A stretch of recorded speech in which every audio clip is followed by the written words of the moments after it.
Eu sou a Flávia, sou professora, sou psicopedagoga e trabalho 15 anos com educação. Com a psicopedagogia, eu trabalho desde 2012, venho aprendendo sempre. Eu acho que a gente nunca está pronto, tanto na educação quanto na psicopedagogia. A gente está sempre tendo que estudar, sempre tendo que se renovar. E agora a gente está com esse desafiozão aí, né, que é o online, os atendimentos à distância. E hoje mesmo eu dei atendimento online, a gente vê como é engraçado isso, né? Cada vez que eu atendo online, eu tenho uma surpresa, eu tenho uma nova visão, assim, do que pode ser esse atendimento, né? Então, eu tô aprendendo muito, acho que a gente tem que se permitir mesmo aprender, se colocar muitas vezes no lugar de aprendente e não já de cara, já achar que não sabe nada, que não vai conseguir, que você não serve para isso, que você não se dá bem com tecnologia. Acho que a gente tem que se permitir, se colocar nesse lugar de humildade mesmo e falar, eu vou tentar, por que não, né? E a gente pode se surpreender muito com a gente mesmo, né?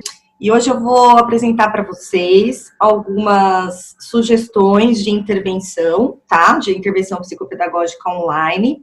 A gente fez essa semana inteira de jornada, a gente trocou muitos conhecimentos riquíssimos, a gente falou de tanta coisa essa semana, falamos de como chegamos na era digital, falamos como que nós podemos abordar os pais para oferecer esse serviço novo que está surgindo agora, falamos qual que é a posição da Associação Brasileira de Psicopedagogia em relação aos atendimentos online.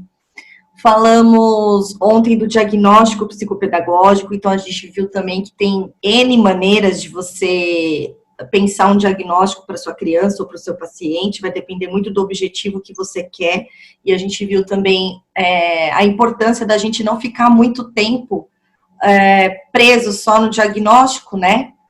Porque as pessoas, elas querem ver a mudança no filho, né? E querem ver os filhos melhorarem na escola, as crianças conseguirem acompanhar. Então, a gente discutiu bastante isso, porque geralmente as psicopedagogas, elas fazem, a gente, né, aprende que pelo menos fecha o pacote de 10 sessões, e ontem eu coloquei isso em pauta para a gente discutir se realmente é necessário colocar 10 sessões, como que a gente pode passar isso para o pai, será que o pai vai querer pagar a gente de cara 10 sessões se ele acabou de conhecer a gente, né? Então, tudo é bem questionável, então a gente tem que ter muita empatia nesse momento, mais empatia possível. Tá todo mundo passando por uma situação difícil, financeira, emocional, tá todo mundo estressado nessa quarentena. Algumas pessoas depressivas, né, porque perderam o emprego. Então, uma porção de mudanças aí na vida das pessoas. Então, a gente tem que pensar bem, né, como que a gente vai oferecer esse atendimento online, principalmente agora, nessa época de isolamento, porque é onde as pessoas estão mais fragilizadas, né? E a gente está aqui para ajudar, né? A gente quer trabalhar também, porque a gente também precisa pagar conta, mas a gente também quer ajudar, a gente quer estar presente na vida das crianças, quer continuar fazendo o que a gente faz, né? Quer continuar trabalhando, enfim. Então, é um exercício de se colocar um pouquinho no lugar dos pais nesse momento, das famílias, né, e facilitar um pouquinho, né, essas sessões para as crianças, para elas não ficarem sem o atendimento, tá? Então, vamos lá. Nossa jornada, último dia já, como passou rápido, psicopedagogia na era digital, tudo que você precisa saber sobre essas transformações que a gente está passando e como aplicar esses novos saberes na prática. Nossa, a gente discutiu muito isso essa semana, né?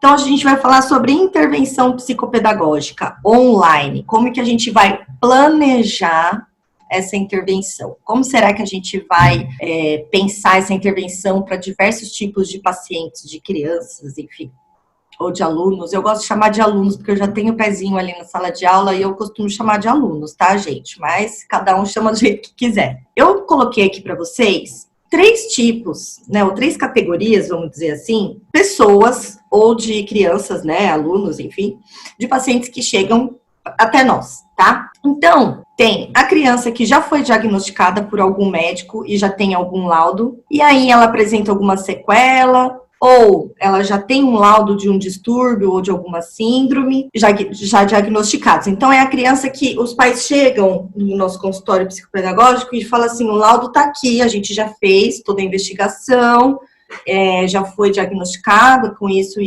então a gente quer intervenção, né? Tem esse tipo. A segunda categoria das crianças que chegam até a gente é da criança que, quando está com dificuldade na escola, os pais acabam levando até nós, mas na verdade ainda eles não sabem o que está acontecendo com a criança, ainda não se sabe a causa da dificuldade de aprendizagem, né? E a terceira categoria de crianças que chegam até a gente é quando a criança sente alguma dificuldade, até antes da alfabetização, tá? E os pais, eles sentem que é melhor uma intervenção até precoce, para trabalhar já o que está acontecendo, alguma coisa que não está legal, que aparentemente não é muito grave, mas eles querem esse acompanhamento precoce. Então, a gente tem esses três tipos: a criança com laudo, já com laudo do médico, a que chega até você com dificuldade de aprendizagem, mas ninguém sabe a causa, e a criança que não tem uma dificuldade tão grande na escola, mas o pai prefere que vá trabalhando essas questões para não aumentar a dificuldade, que seria chamado de acompanhamento precoce. Diante disso, gente, quando a gente conhece a criança, a gente vai conhecer já um pouquinho na própria entrevista, né? Porque na entrevista a gente já sabe um montão dessa criança, porque os pais falam, a gente falou bastante sobre a entrevista psicopedagógica aqui nesses dias, sobre anamnese, né, e tudo mais. Então a gente tem um panorama geral do que é que vai vir pra gente, que criança é essa, qual é a dificuldade dela, qual que é a questão, né? Até antes de você conhecer essa criança, você já tem uma ideia, tá? Já dá para mapear mais ou menos o que essa criança está precisando. A mãe fala que ela não é organizada em casa, que ela perde material, que ela é elétrica, que ela esquece trabalho, que ela não consegue guardar os brinquedos sozinha. Ela vai falar a mãe vai falar uma porção de coisas para vocês que vocês já vão mapeando ali no momento da entrevista, coisas que seriam interessantes trabalhar com essa criança. Claro que no momento bem superficial, porque ainda a gente não conhece a criança, na entrevista eu peço para não levar a criança, porque a criança às vezes fica até constrangida, né? Depende do que a mãe fala, do que o pai fala, eu não acho legal, e a criança fica muito impaciente. Então eu prefiro fazer só com os pais, isso dá muito certo, gente. Por isso que os pais acho que ficam muito tempo conversando comigo, se sentem à vontade, porque é um momento que eles têm ali mesmo longe das crianças para falar, então eles desabafam mesmo, falam coisas deles. Então, eu acho muito importante a gente dar esse espaço exclusivamente para os pais na reunião, tá?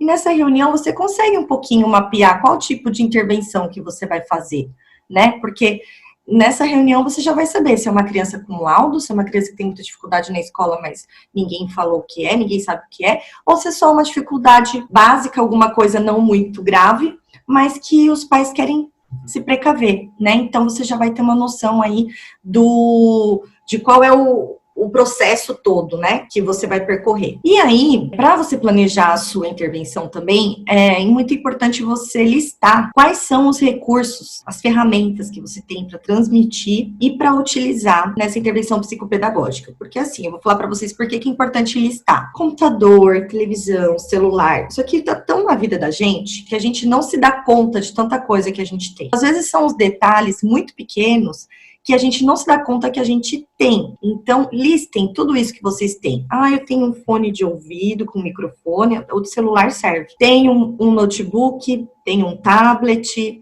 tenho um celular, tenho uma TV que se eu quiser transmitir alguma coisa ali na TV, não sei. Aí vai da sua imaginação, o que você vai fazer na sua intervenção, mas lista os seus recursos tecnológicos que você tem, tá? É muito legal você fazer isso, porque você se dá conta de quais são as suas ferramentas de trabalho, que às vezes a gente nem percebe que a gente tem. E aí, depois que você fizer esse mapeamento do que você tem, você também tem que saber o que os pais têm. E hoje eu postei que a terapeuta, ela falou que ela estava fazendo os atendimentos via WhatsApp. Videochamada pelo WhatsApp. É um recurso tecnológico, né? De repente, se a criança só tem o celular, a gente não vai deixar de atender a criança porque ela só tem o celular. A gente vai adaptar a nossa atividade para que naquele momento ali no WhatsApp, na videochamada, ela consiga entender e consiga realizar o que a gente está propondo. Se você vê que também está muito tempo no WhatsApp ali, 40 minutos, diminui o tempo de videochamada, porque é no WhatsApp, mas propõe outras atividades offline para a criança. Tá? Não vamos colocar falta, entre aspas, de recursos tecnológicos da criança como um empecilho. Se ela tiver um celular que tenha uma videochamada, né, que tem um Wi-Fi ali, não sei, enfim, se der para transmitir, gente, eu acho que a gente consegue fazer milagres. Então, a gente tem que pensar nessas alternativas que estão aqui na nossa mão. Diante de tudo isso, desse mapeamento, você vai fazer um planejamento, tá? O que é legal? É muito legal, gente, a gente apresentar esse planejamento para os pais, porque eles não estão acostumados com atendimento online, eles estão acostumados com atendimento presencial. Quando você faz um planejamento, não precisa ser na ordem que você vai aplicar as atividades, não precisa. Você vai fazer um plano para apresentar para ele o que você vai trabalhar com o filho dele. Então, você vai trabalhar atenção, trabalhar leitura escrita, conhecimento de letras, momento de espera, eu vou trabalhar frustração, uma porção de coisas, tá? Esse planejamento eu não entrego de cara para os pais. Eu espero um tempo, conheço a criança, vou dando algumas atividades, mesmo que a criança já venha com um diagnóstico para mim, eu não deixo de dar alguns testes ou algumas atividades que eu consiga conhecer mais a criança. Então, eu faço uma sondagem de escrita, vejo se ela consegue recontar uma história. Então, a gente faz algumas atividades, sim, que são consideradas de diagnóstico, mesmo que ela tenha algum laudo. Mas, lembrando aquilo que a gente falou, usando o bom senso, para não ficar perdendo tempo com essas provas sendo desnecessárias para as crianças, tá? Vou dar mais um exemplo. Lá no Espaço Educare nós temos uma aluna com TEA, inclusive a aluna da Gabi. Quando ela chegou, a gente falou assim, meu Deus, essa criança não tem TEA, não tem transtorno do espectro autista, meu Deus! Porque ela conversa, ela fala, ela é super expressiva, ela tem contato visual, ela é assim, você não fala.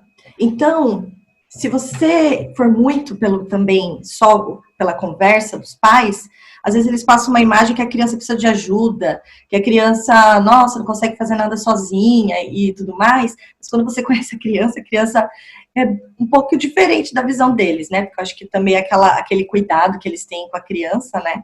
Pelo próprio laudo, né, que já é dado, então os pais acabam meio que protegendo ali e passam isso pra gente. Mas quando você conhece a criança, você vê que não é nada disso. Você fala, opa, então nem vou fazer um monte de coisa, vou fazer outras provas para ela, para ver se ela consegue, porque o que eu estava imaginando é que eu ia ter que fazer uns testes bem preliminares mesmo, e na verdade, né? Então, esse é o caso da aluna que a gente tem, que, nossa, super surpreendeu a gente, e aí a gente foi que foi, né? Já começou as sessões com ela, assim, com uma intervenção bem bacana, sem ficar esperando muito essa questão de testes, tá? Esse planejamento, gente, como ele não precisa ser entregue já de cara para os pais, mas é legal entregar para eles terem um apoio, uma firmeza um pouquinho do seu trabalho, ele não precisa ser um planejamento engessado, tá? Não precisa ser uma coisa assim que você não possa mudar.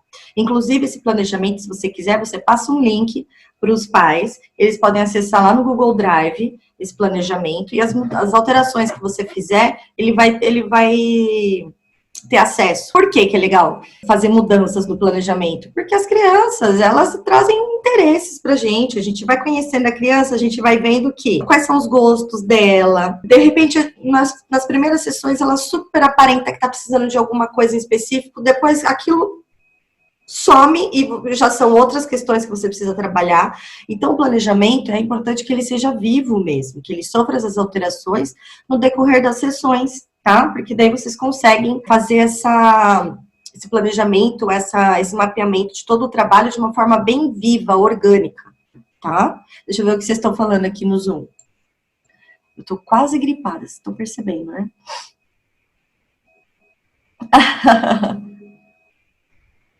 Super desinibida. Ó, a Gabi tá falando que essa nossa aluna aqui, com TEA, ela é tão desinibida que ela tem até canal no YouTube.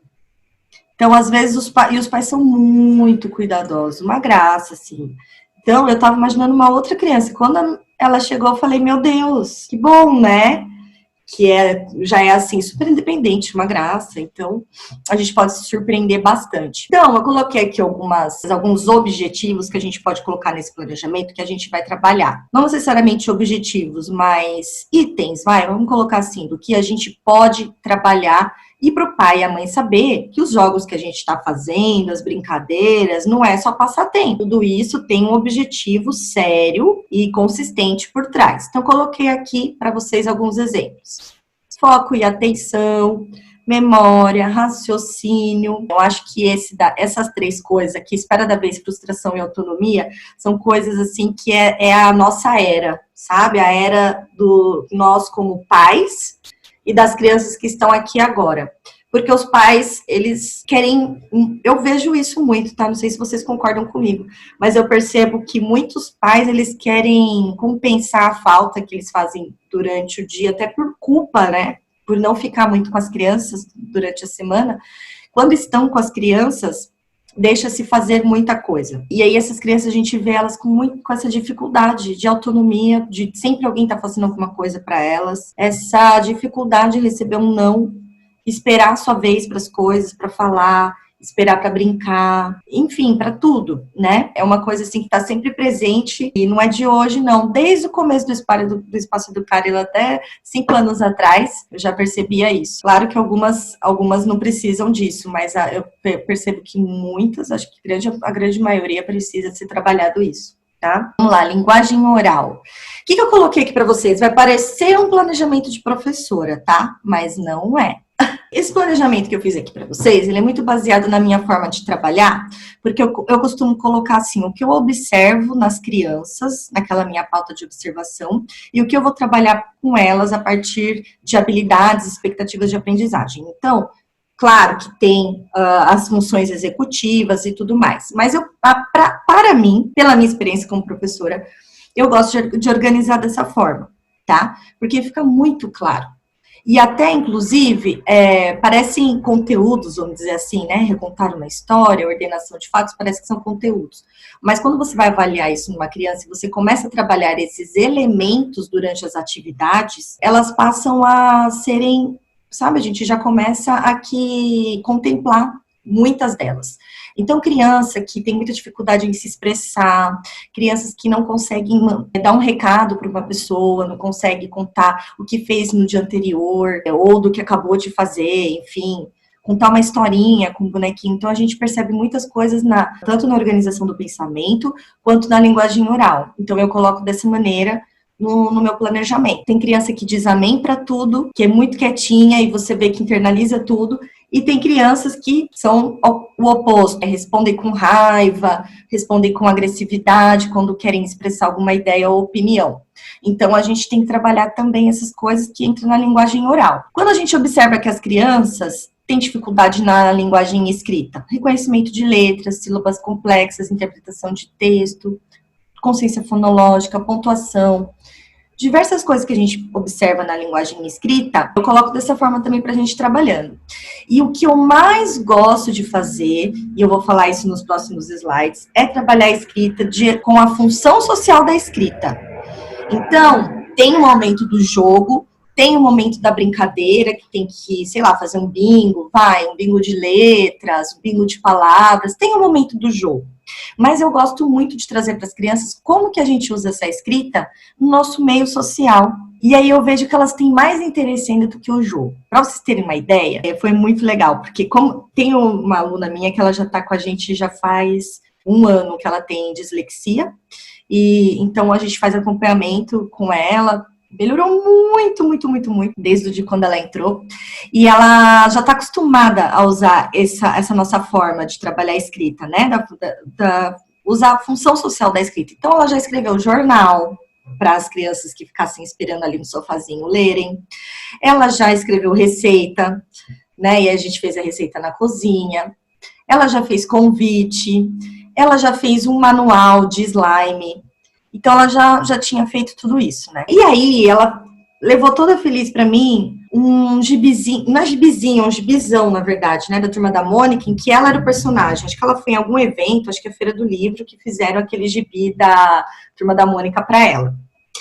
E ela levou pra mim. E aí, a gente foi lendo, né? Devagarinho, tal, com o jeitinho dela, tal.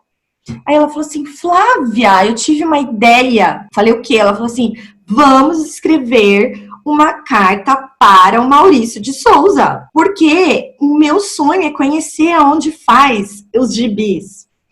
Eu falei, nossa, que ideia genial, o que você prefere? Uma carta ou um e-mail? Será que ele vai ler uma carta? Ou será que vai ser mais fácil ele ler um e-mail? Olha a gente trabalhando os portadores textuais. Quantas formas eu posso trabalhar a escrita?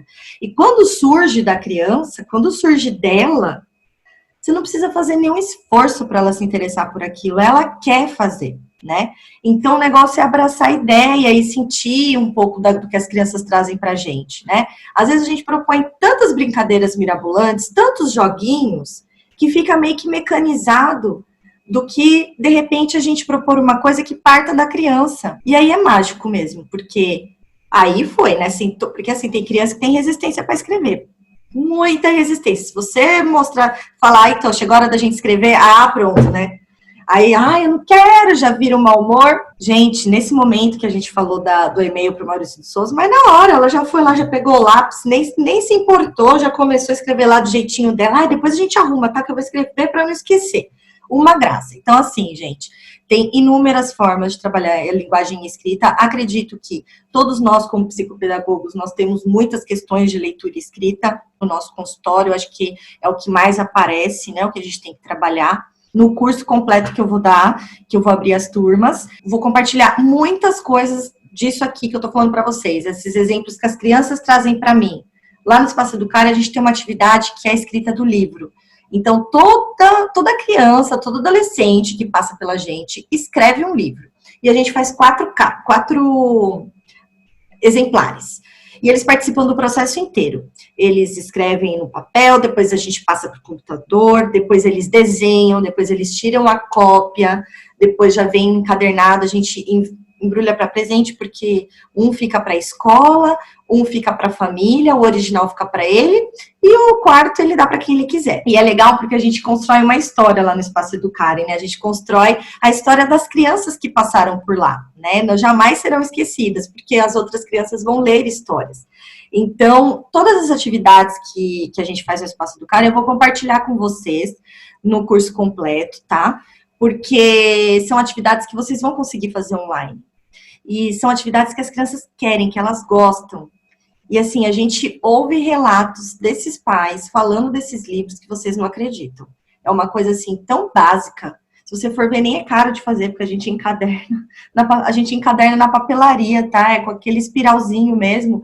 Mas os pais dão feedback pra gente que não pode chegar uma visita em casa que eles vão lá mostrar. Olha o que eu fiz. Aquela criança que se achava burra, que a gente fala essas palavras, mas assim, né, isso comum, porque é o que os pais falam pra gente. Mas tem essas palavras, que a criança se acha burra, que ela acha que não serve para nada, que ela não tá acompanhando os amiguinhos. Então, quando uma criança faz isso, chega uma visita em casa, ela quer mostrar o livro que ela inventou a história, ela escreveu, ela desenhou, poxa vida, né? Isso não dá para fazer online? Claro que dá. Orientação espacial, esquerda, direita, dentro, fora, cima, embaixo. Isso a gente vai observar muito com crianças disléxicas. Muitas delas têm dificuldade na orientação espacial, tá? Então dá pra gente fazer muitas brincadeiras divertidas à distância, usando a videochamada, inclusive, tá? Então vamos lá para sugestões, gente. Sites com jogos que você possa compartilhar a tela para ver o que a criança está fazendo. Então a gente falou ontem do Hangouts e do Zoom, que é o que eu estou usando. Você consegue dar o link para a criança, ela consegue acessar o joguinho.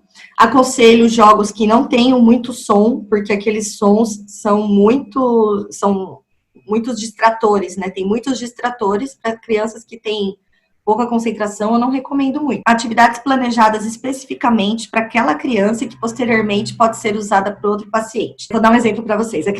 Uma das crianças que eu estou atendendo à distância, ela é apaixonada por cachorro. Ela ama cachorro. Essa criança é doida por cachorro. Ela sabe de todas as raças. Ela sabe de tudo. Para que serve, qual tamanho, qual país que é, sabe tudo. E aí eu falei assim, como que eu vou fazer esse menino escrever? Porque ele não quer escrever. Ele não quer escrever de jeito nenhum. Eu falei, já sei. Aí eu montei uma apresentação no PowerPoint.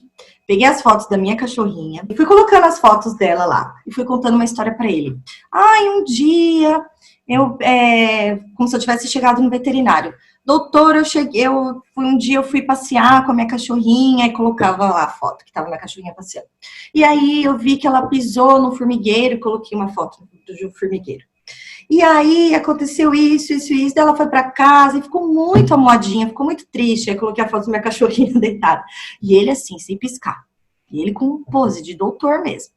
Eu acho um barato isso. Falei, e aí eu contei toda a história, e ele, vidrado nas fotos, né? Ele falou assim, e eu falei assim, e agora, o que eu faço? Não sei o que fazer. Olha, eu trouxe para o senhor a carteirinha de vacinação. Tem como você ver se a carteirinha tá em dia? Porque eu acho que ela tá doente. Será que ela tá precisando de alguma vacina? E aí eu peguei um modelo de vacina, de carteirinha de vacinação e coloquei na tela, né? Coloquei nos slides. E aí eu escrevi algumas coisas lá, né? Que tinha tomado vacina, tal data. Daí ele falou assim, ai, tá faltando de raiva. Mas ele leu, que uma criança que odeia ler. Ele se recusa a ler e escrever. E ele foi lá e leu, olha, estou vendo aqui que a sua cachorrinha tomou algumas vacinas, como? Aí foi lendo, tal, nananã. Aí tinha hora que ele queria, né, passar a perna em mim para não ler, eu falava assim, eu tô sem meu óculos, tem como o senhor ler para mim? Que eu não vou conseguir ler para o senhor. Que vacina que tá escrita aqui? E aí ele lia. Gente, é um barato. A gente entra na brincadeira com eles e ele leu. Essa atividade que eu fiz, que eu planejei para essa criança especificamente, eu posso usar para outra, tá? Que tem o mesmo objetivo. Então, uma criança que precisa muito do apelo visual, né, que ela não vai muito se prender na linguagem escrita, mas que ela vá, no final, ter o interesse de ler ou de escrever. E depois ele fez uma receitinha, tá, para minha cachorra. Fez uma receitinha com remédio que ia ter que tomar, quantos dias ia ter que ficar de repouso. Ele escreveu do jeitinho dele, e depois a gente fotografou e eu guardei nos meus arquivos, né, essa atividade dele. Então, primeiro eu tô quebrando essa resistência à escrita, eu tô trazendo os interesses dele para ele quebrar, né, esse muro, essa barreira que tem na escrita. Então, você pode usar uma atividade que você planejou para uma criança, você pode usar para outra. É só você ter em mente o objetivo que você fez, né? Qual era o objetivo que tinha essa atividade. E aqui, como eu já falei para vocês, é usar na escrita a função social da escrita. Então, usa uma notícia, receita, convite, bilhete, bula de remédio, carteirinha de vacinação, coloquei a carteirinha de vacinação para não esquecer de contar desse casinho do cachorro. Se a criança, então na hora de você planejar a sua intervenção, se a criança for hiperativa, você vai oferecer apenas atividades com ela sentada ou somente atividades online? Então, será que para a criança ela não vai ter um outro estímulo que você não tem que pensar para ela? Então, você tem que pensar bem na individualidade da criança, tá? Se a criança precisa muito de se expressar para depois ela conseguir fazer alguma coisa, você já vai direto nas atividades ou você vai fazer atividades que ela se solte, que ela crie mais vínculo com você, que ela se sinta mais à vontade? Muitos acham que não dá para fazer com crianças muito pequenas, mas eu vejo crianças de 3 para 4 anos ficando com a gente no teleatendimento. É óbvio que não vai ser um atendimento de 1 hora, mas um atendimento de 30 minutos, que seja 30 minutos na terça, 30 minutos na quinta, dá para fazer. Como que é essa linguagem com as crianças menores? Gente, elas amam músicas. Amam musiquinha que faz gesto, amam uma historinha que você conta com entonação. Eles gostam, as crianças menores adoram rotina. Então, toda vez que você for fazer um atendimento, uma intervenção com uma criança bem pequenininha, você pode fazer uma ordem meio que parecida para as coisas. Então, quando começa, canta uma música ou faz uma brincadeira, mas eles gostam dessa ordem bem estabelecida de repetição. As crianças pequenas, elas precisam disso, inclusive, tá? Então, eu dei aqui um exemplo. Música para entrar, quando entra na telechamada, música para sair, para ela entender que está na hora de desligar, que você está encerrando ali, né, para organizar o pensamento. Jogo da memória, dominó, quebra-cabeça, eles têm perfeitamente condição de jogar, tá? Se você, com 3 não, mas 4, 5, eles conseguem, tá? Eu falo porque eu sou professora de educação infantil e eles conseguem sim. Escolher um mascote é muito legal, tá? O que eu faço lá no Espaço Educar e quando é atendimento presencial? Mas eu já bolei aqui que eu vou fazer no online. Quando é um jogo que dá para jogar mais participantes e não vai dar muito trabalho ali para você fazer o papel de uma pessoa que não tá ali, eu falo para a criança escolher um bichinho que vai ser o nosso parceiro. Escolhe um amiguinho aqui nosso que vai brincar. Daí eles escolhem ou o dinossauro, ou pega a boneca, que é o bebê, enfim, cada vez eles escolhem um personagem que tem lá, eles pegam e traz para a roda. E a gente faz que aquele bichinho lá tá jogando com a gente. Então, eu acho legal também trazer essa linguagem simbólica para essas crianças menores, na hora de você brincar. com elas, né? Porque isso estimula muito. Então, fala para ela dar um nome para o mascote, fazer um desenho do mascote. Eu acho que aproxima muito, sabe? Eu acho que essa questão do simbólico do mascote, ele estreita laços, vínculo, sabe? Entre a criança e o psicopedagogo. E tem os joguinhos online de montar, até esqueci de colocar, tem os de desenho, tem muita coisa para fazer com crianças pequenas, tá? O que tem que avaliar em cada uma delas é o tempo de concentração que elas ficam. Tudo isso para falar para vocês que não desistam do atendimento online. O atendimento online, ele vai ser um pouquinho diferente do que a gente faz, óbvio, mas não desistam, sabe? Porque essas famílias estão desamparadas. Tem muitas famílias que nem conhecem vocês e querem um atendimento com vocês. Querem ter. E agora, com o atendimento online, você pode atender pessoas que moram longe de você, que moram em outra cidade, em outro estado, tá? Outra região. E aí, eu trouxe para vocês... Eu vou tentar não chorar aqui, um depoimento, porque eu tô aproveitando esse tempo de isolamento também para colocar as coisas em ordem, e para mim é um marco, 5 anos, né, de Espaço Educar. Então, a gente está fazendo todo o registro da história do Espaço Educar. Então, a gente entrou em contato com algumas mães que eu atendi, e a gente pediu se elas poderiam dar um depoimento do que foi o atendimento. E a gente falou com mães muito, assim, antigas, que foi lá do comecinho, sabe? E eu fiquei impressionada da diferença que a gente faz na vida dessas crianças. Então, para vocês saírem hoje dessa nossa último dia de jornada aqui com o coração quentinho, para vocês sentirem que é isso mesmo, se sintam confiantes de aprender coisas novas, porque existe uma coisa muito maior por trás disso, tá? Existe a nossa missão, existe o que a gente escolheu trabalhar, existe o nosso lugar na vida dessas crianças, desses pacientes que precisam da nossa ajuda. Vocês sabem como as escolas têm dificuldade para trabalhar as individualidades dos alunos. Não culpa a escola, porque é muita criança, né? Então, o papel que a gente tem é fundamental na vida dessas crianças que têm dificuldade. Eu quero passar para vocês sentirem, não Flávia, tá? Porque o depoimento é para Flávia, é sobre a Flávia. Mas eu quero que vocês sintam a dimensão do papel nosso como psicopedagogo. Eu indicaria a Flávia mais que 100%. É uma pessoa doce, maravilhosa, atenciosa. E depois que eu passei nas clínicas, eu digo que essas pessoas que trabalham na área da saúde, da educação, elas são escolhidas por Deus.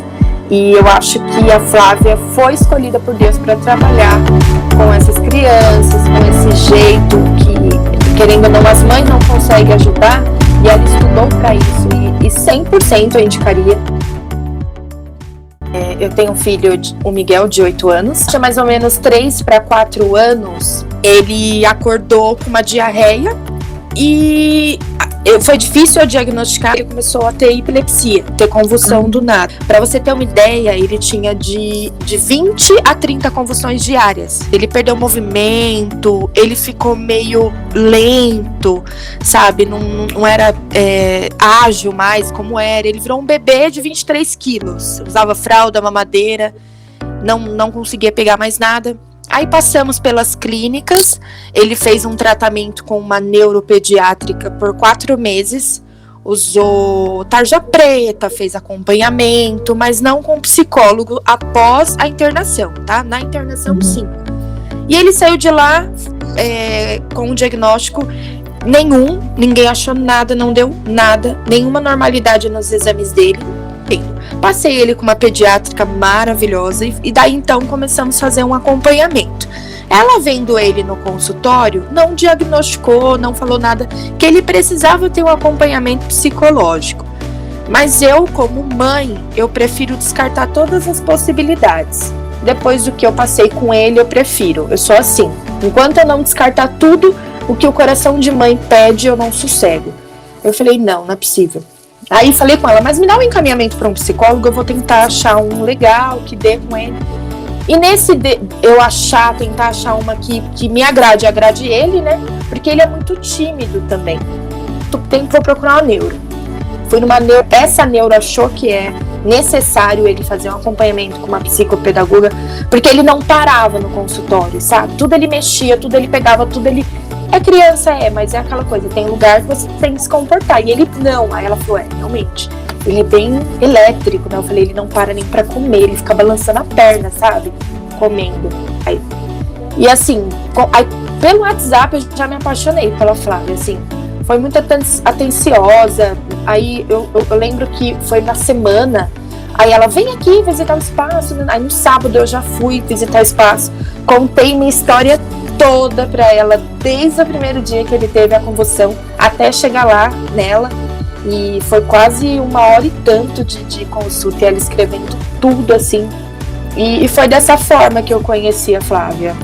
O que eu gostei de início, assim, que eu cheguei na frente do espaço, é um ambiente diferente. Por quê? Porque não é um consultório, não é aquela coisa todo mundo de branco. É uma casa.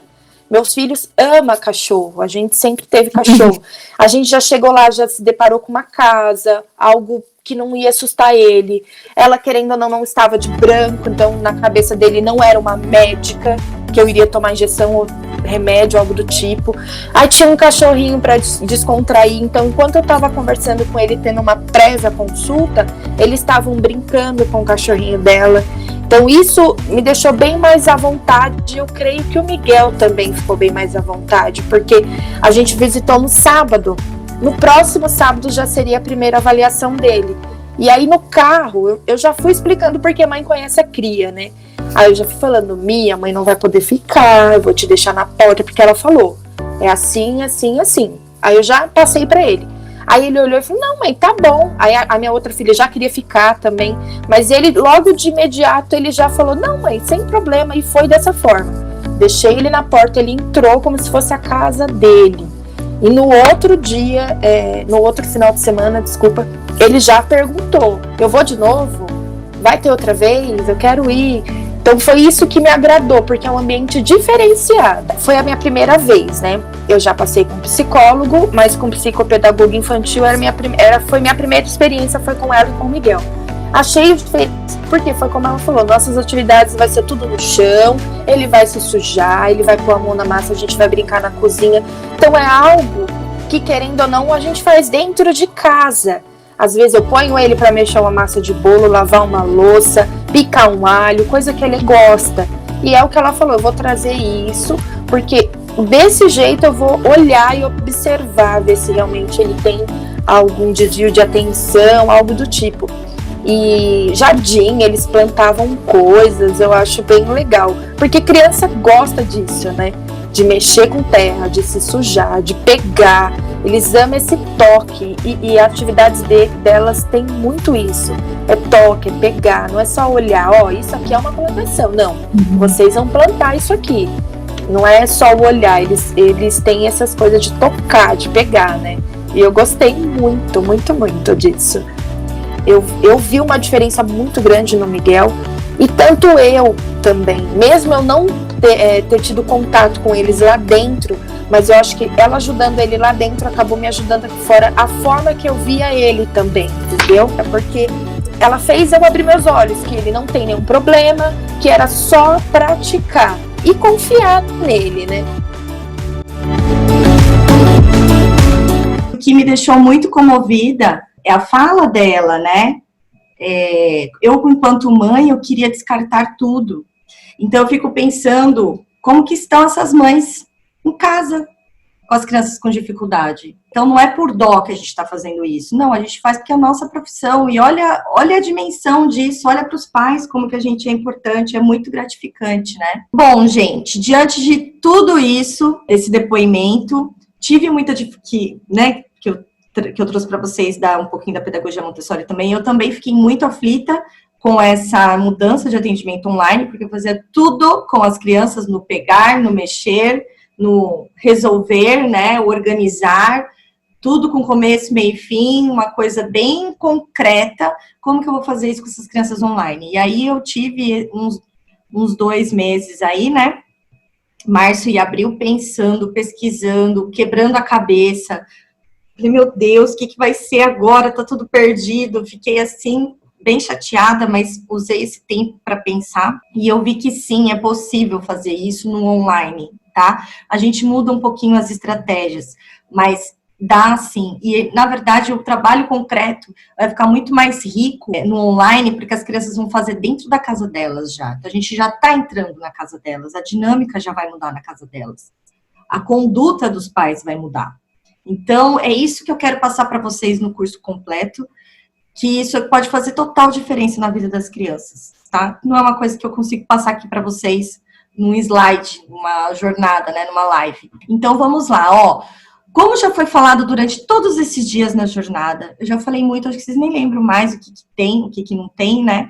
Eu vou fornecer todos os documentos que eu tenho para vocês, tá? Vou fornecer desde o diagnóstico até o relatório. Então, eu vou dar para vocês, adaptarem para vocês o contrato psicopedagógico que você pode oferecer online. O que dá trabalho no começo, principalmente para quem está começando a atender agora? Quem está começando a atender agora, o que dá muito trabalho é você fazer essa papelada, porque você não sabe direito o que colocar. Eu lembro que eu fiquei perdida na época. Então, o que você precisa colocar num contrato psicopedagógico, o que tem que ter numa anamnese, o que tem que ter na pauta de observação, vocês vão poder fazer um download nesse curso dessa pauta, a autorização do uso de imagem, que eu falei para vocês usarem com moderação, tá bom? Tenham muito bom senso para usar a imagem das crianças. Se por acaso aparecer a carinha delas em alguma coisa que vocês vão publicar ou no curso que vocês forem dar, tem que ter autorização de uso de imagem do responsável da criança, tá? Tem também para vocês fazer o download no curso completo o modelo de encaminhamento para outros profissionais. Se você perceber que está precisando de encaminhamento de fono, psicólogo, tem lá a cartinha. O modelo de relatório, o relatório de acompanhamento, eu sou exagerada, tá? Não é para encher linguiça, não é 10 páginas para encher linguiça, não. É para os pais verem o que foi trabalhado. Ficou brincando, mas ficou brincando com coisas que tinha fundamento, com objetivo, né? Falo tudo. Quando o relatório não vai para a escola, eu coloco traços da anamnese que foram bem relevantes, tá? Então, eu vou fornecer para vocês darem uma olhada, o que der para ajudar vocês, né, dentro do modelo que eu faço, ideias de testes, instrumentos e as ferramentas que dá para usar no diagnóstico, como que eu faço as reuniões com os outros profissionais que trabalham com a criança, tá?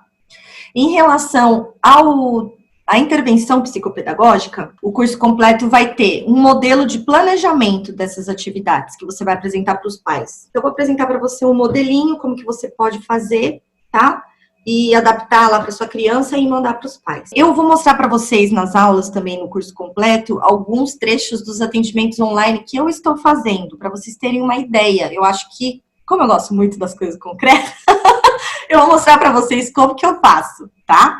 E aí vocês vão tendo uma ideia do que funciona ou não para vocês. E aí vai do jeito de cada um atender também, né? Eu tenho meu jeito também, então cada um vai ter o seu jeitinho aí de atender, mas eu prefiro passar para vocês essas ideias, de mostrar o que está sendo possível comigo, tá?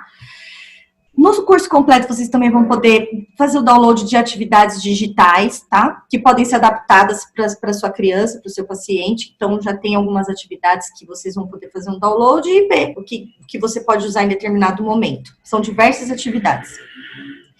Tem também um guia de atividades offline. O que são atividades offline? Que as crianças vão fazer fora do momento ali da videochamada, tá? Que atividades são essas? São as atividades que eu faço lá no Espaço Educar. São atividades inspiradas na pedagogia Montessori que faz toda a diferença. É o relato que a mãe falou aí. É esse resultado que você vai ter. Esse curso completo também, gente, eu vou mostrar para vocês quais são as opções de pagamento online. Para quem está por fora, que não conhece, que não sabe como emitir um boleto, ou desde a pessoa que sabe já fazer tudo isso, mas quer dicas de algum site que já faz isso, que parcela no cartão para os pais, eu vou passar essas ideias para vocês, esses sites. Guia de atuação na psicopedagogia, tem um guia para vocês se enxergarem também um pouquinho fora do atendimento profissional paciente, tá?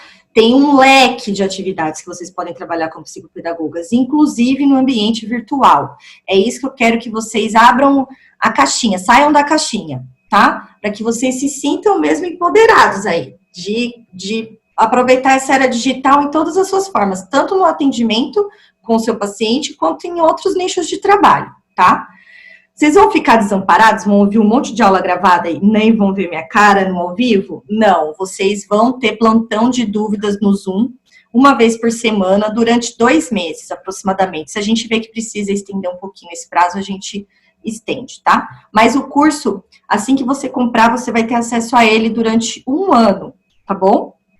Então, dá tempo de você ver, rever, os downloads que você vai fazer, o download vai ficar para você. É só as aulas que daqui a 1 ano vão sair do ar para você, tá bom? Mas vai dar para você aproveitar muito bem.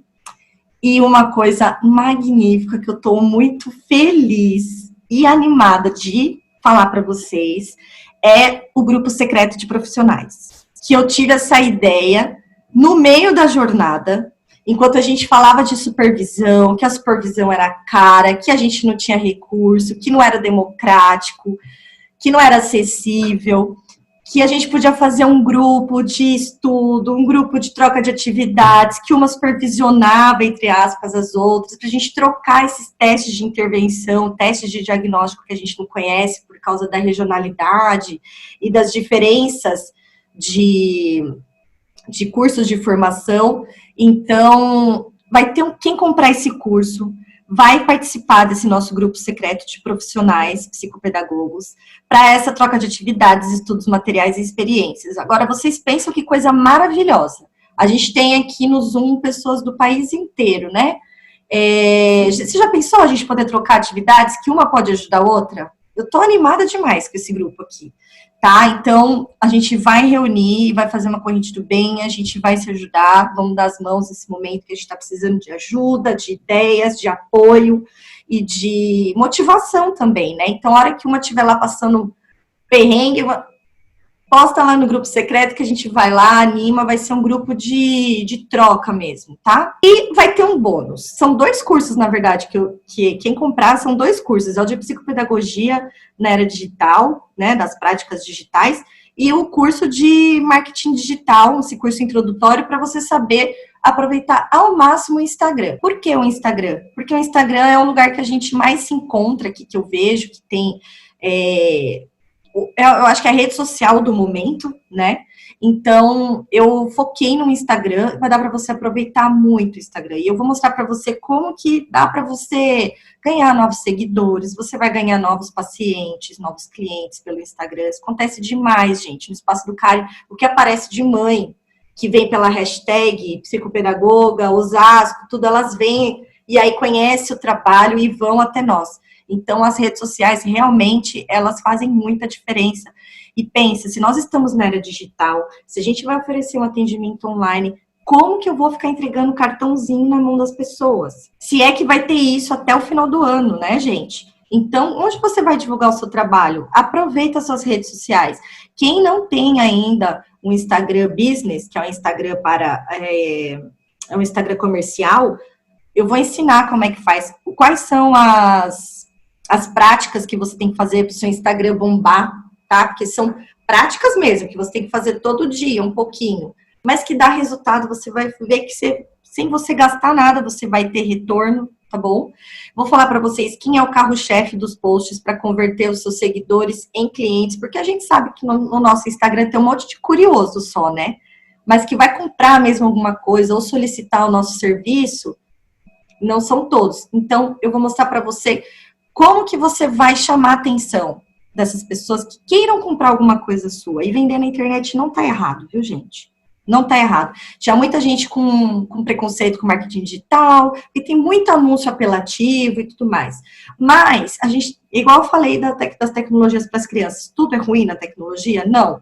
Então, marketing digital tem os apelativos, mas não tem como a gente desconsiderar isso. Hoje, para a gente mostrar o nosso trabalho, é no marketing digital. E eu vou fazer questão de apresentar tudo isso aqui para vocês, porque é uma coisa que eu curto mesmo ensinar, tá?